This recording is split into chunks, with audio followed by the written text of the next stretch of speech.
അന്ന് രാത്രി എടുത്തൊരു തീരുമാനമാണ് എന്നെ ഇവിടം വരെ എത്തിച്ചത്. ഞാൻ പുറത്തേക്ക് എന്തെങ്കിലും പഠിക്കാൻ പോയിരുന്ന ആലോചിക്കാം. എന്തെങ്കിലും നോക്കി വെച്ചിട്ടുണ്ട്? ഇല്ല, നോക്കണം.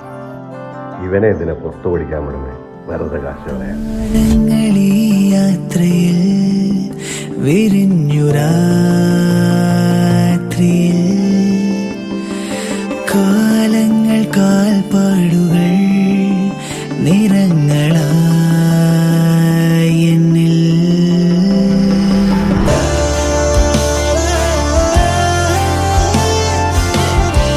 ജീവിതത്തിൽ എല്ലാം നേടിയതൊന്നും പറയാൻ പറ്റില്ല, പക്ഷെ എനിക്ക് വേണ്ടി ജീവിച്ച ഒരാളുടെ മുഖത്ത് ആ സന്തോഷം അതെനിക്ക് തിരിച്ചു കാണാൻ പറ്റി.